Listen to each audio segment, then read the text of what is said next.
नमस्कार अनि स्वागत छ साथीहरू मेरो डाक्टर जीके नेपाली युट्युब च्यानलमा। आज चाहिँ क्लास 10 को साइन्स विषयको सीडीसी मोडल क्वेसन र त्यसको सोलुसन सहित सबै प्रश्नहरूको उत्तर सहित चाहिँ भिडियो लिएर आइसकेका छौँ। यो चाहिँ सीडीसी मोडल क्वेसनको सोलुसन सहित लिएर आइसकेका छौँ। सीडीसीबाट चाहिँ धेरै पटक चाहिँ यसैमा चाहिँ सोध्ने गर्छ क्वेसनहरू, सीडीसीबाट धेरै पटक आउने गर्छ क्वेसनहरू प्रश्नहरू। त्यही भएर आज चाहिँ सीडीसी मोडल क्वेसन सेट 1 चाहिँ लिएर आइसकेका छौँ। प्लिज भिडियो स्किप नगरिकन भिडियो फुल वाच गरिदिनु होला र मेरो डाक्टर जीके नेपाली युट्युब च्यानललाई सब्सक्राइब गरिदिनु होला। साथीहरू भिडियो स्टार्ट गरौँ। समूह कबाट वैकल्पिक मल्टिपल चोइस क्वेसनहरूतिर लागौँ। टिक द बेठिकतिर ए नम्बरमा रहेछ सिग्नल रिसिभरपट्टि हुने पहिलो चरण तलका मध्ये चाहिँ कुन हो? चारवटा अप्सनबाट उत्तर हुन्छ 3। सबै पढ्छु भने भिडियो लङ भइहाल्छ। डिमोडुलेटर हुन्छ। अनि चाहिँ बी नम्बरमा साइकसलाई किन जिम्नोस्परमा राखिएको छ? यसको चारवटा अप्सनबाट यसको उत्तर हुन्छ 4 नम्बर। फुलको सट्टा कोन हुन्छ र फल बिनाको नाङ्गो बिउ हुन्छ। सबै पढ्छु भने भिडियो लङ भइहाल्छ, त्यही भएर म सबैको उत्तर एकैपटक भन्दै जान्छु। सी नम्बरको उत्तर हुन्छ अप्सन ए जीव ए उभयलिङ्गी हो भन्ने जीव बी एकलिङ्गी हो। अनि त्यस्तै गरी डी नम्बरको उत्तर हुन्छ अप्सन बी हुन्छ। म सबैको टिक लगाउँदै जान्छु ल। यो डी नम्बरको उत्तर हुन्छ अप्सन बी हुन्छ परजीवी। अनि त्यस्तै गरेर चाहिँ ई नम्बरको उत्तर हुन्छ अप्सन 2 यो 4.002 हुन्छ। अनि त्यही भएर अब अर्को चाहिँ एफ नम्बरको उत्तर हुन्छ। एफ नम्बरको क्वेसन नदीमा भन्दा समुद्रको पानीमा वस्तु सजिलै तैरिनुको कारण के हो? यसको राइट एन्सर हुन्छ अप्सन ए हुन्छ। नदीको भन्दा समुद्रको पानी घनत्व बढी हुन्छ। जी नम्बरको समर्थ्य सम्बन्धी प्रिज्महरूबाट यसको उत्तर हुन्छ अप्सन सी हुन्छ। अनि त्यही भएर अब चाहिँ एच नम्बरमा अब अर्कोतिर प्रश्नतिर एच नम्बरको उत्तर हुन्छ यहाँ छ। एच नम्बरको उत्तर हुन्छ 4 अप्सन 4 हुन्छ। यो चाहिँ बिङ ब्याङ सिद्धान्त हुन्छ। अनि आई नम्बरको उत्तर हुन्छ अप्सन ए। आई नम्बरको उत्तर अप्सन ए हुन्छ उत्प्रेरक। जे नम्बरको उत्तर हुन्छ अप्सन ती। यो कथन र तर्क एक सही तर तर्क 2 गलत यो हुन्छ। अब चाहिँ ए नम्बर भइसक्यो मल्टिपल चोइस क्वेसन। अब समूह खतिर लागौँ। अति छोटो प्रश्नहरू सर्ट क्वेसनतिर। त्यो चाहिँ भेरी सर्ट थियो र यो चाहिँ सर्ट क्वेसनतिर लागो है। भेरी सर्ट क्वेसनतिर लागो। अब यो भेरी सर्ट क्वेसन हो के ग्रुप बी हो। नियन्त्रित चरहरू किन महत्त्वपूर्ण हुन्छ चाहिँ भन्नुभएछ। विश्वसनीय नतिजा प्राप्त गर्न स्वतन्त्र र आश्रित चर बीचको स्पष्ट सम्बन्ध देखाउन नियन्त्रित चरहरू महत्त्वपूर्ण हुन्छन्। अनि आर्किमिडीजको सिद्धान्त लेख्नु। कुनै वस्तुलाई आंशिक वा पूर्ण रूपले तरल पदार्थमा डुबाउँदा तरल पदार्थले विस्थापित हुने तरलको तौल बराबरको ऊर्ध्वचाप वस्तुमा दिन्छ। सी नम्बरमा अनुरातो र हरियो रङ छुट्याउन सकिँदैन। उक्त समस्याको मुख्य कारण के हो? उक्त समस्याको मुख्य कारण वंशानुक्रम हो, जेनेटिक। अनि चाहिँ डी नम्बर कुनै कक्षामा एकजना विद्यार्थीको अगाडिको बेन्चमा बस्दा शैक्षणिक पाटीमा लेखिएको अक्षर स्पष्ट देखिनु र अन्तिम बेन्चमा बस्दा धमिलो देखिनु समस्या छ। उक्त कमजोरी हटाउन कुन लेन्सको प्रयोग गर्नुपर्छ? यसको उत्तर हुन्छ उक्त कमजोरी हटाउन चाहिँ कन्केभ लेन्सको प्रयोग गर्नुपर्छ। यी नम्बरमा दिएको चित्रमा छड चुम्बकलाई सोलेनोइडभित्र चाहिँ स्थिर राख्दा के हुन्छ?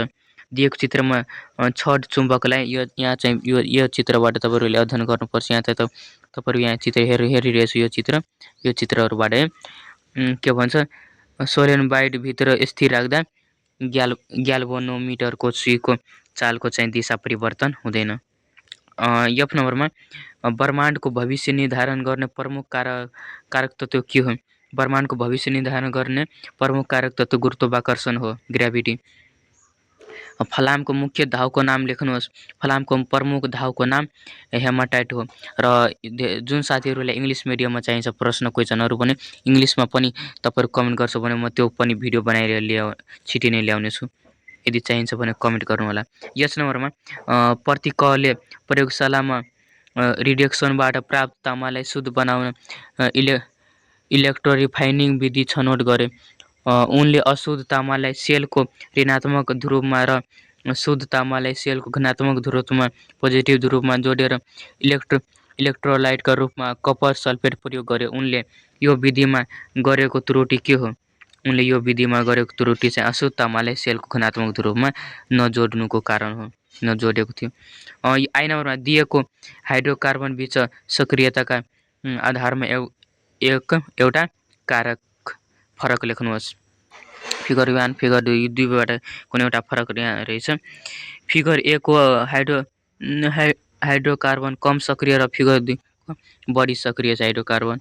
अनि अब चाहिँ अति भेरी सर्ट क्वेसन भइसक्यो। अब ग्रुप सी तिर लागु सर्ट क्वेसनतिर विद्युत अवरोधको एकाइ ohm KG metre square S cube per cube A cube A square हुन्छ ए पर क्युब छन् भने प्रमाणित गर्नुहोस् भन्नुहुन्छ। अहिले धेरै छ साथीहरू, म तल गर्दै जान्छु ल। अब चाहिँ सर्ट क्वेसनहरूतिर आयो तल गर्दैछु, तपाईँहरू आफै पनि लेख्न सक्नुहुनेछ है।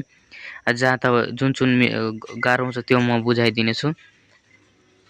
बेचर वर्गका कुनै दुईवटा विषय योहरू चाहिँ खास भन्नुपर्ने छैन है, त्यही भएर म तल गर्दैछु, तपाईँहरू लेख्न सक्नुहुनेछ। टिप्पट गर्नु होला आफ्नो कपीमा। जहाँ तपाईँहरू अट्किन्छ भिडियो के भन्छ अगाडि गएछ भने त्यहाँ चाहिँ स्टप गरेर तपाईँहरू आफ्नो कपीमा टिप्पट गर्नु होला।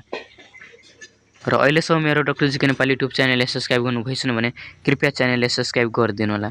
किनभने यस च्यानलमा तपाईँहरू विभिन्न इक्जामको समयमा के कस्ता प्रश्नहरू आउँछ, मोडेल क्वेसनहरू, सम्पूर्ण अभ्यासहरू, एससी क्लास 1 देखि +2 सम्म सम्पूर्णको मैले पढाउने गर्छु। त्यही भएर यहाँ चाहिँ सम्पूर्ण लोकसेवाक तयारी सम्पूर्ण चाहिँ टपिक सम्बन्धी भिडियोहरू पाउन सक्नुहुनेछ यही च्यानलमा। अरू कुनै च्यानलमा जानै पर्ने छैन। म्यादी पुलिस सबै प्रहरीहरू सम्बन्धी सबै।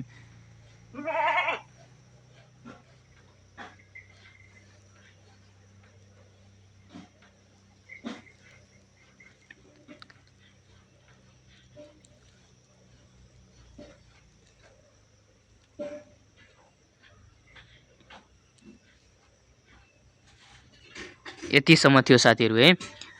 जम्मा चाहिँ क्वेसन चाहिँ 23 नम्बरसम्म थियो। 23 नम्बरमा चाहिँ भन्नुभएको छ प्रयोगशालामा एमोनिया ग्यास बनाउने विधिको नामाङ्कित चित्र कोर्नुहोस् र ग्यास जारमा यो ग्यास परीक्षण गर्ने एउटा तरिका चाहिँ लेख्नुहोस् भन्नुहुन्छ।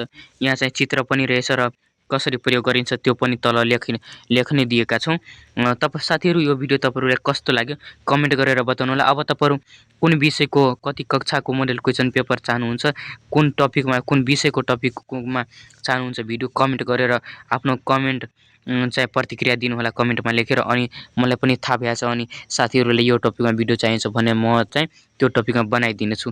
साथीहरू आजको लागि यतिकै, फेरि भेटिनुहोस् अर्को नयाँ भिडियोको साथमा। र अहिलेसम्म मेरो डाक्टर जीके नेपाली युट्युब च्यानलले सब्सक्राइब गर्नु भएन भने कृपया च्यानललाई सब्सक्राइब गरिदिनु होला। र म आफ्नो सेकेन्ड च्यानलको यो भिडियोमा कोलाबोरेसन गरिएको छु त्यो च्यानल पनि सब्सक्राइब गरिदिनु होला। साथीहरू आजको लागि यतिकै, धन्यवाद। जय नेपाल, जय मधेस।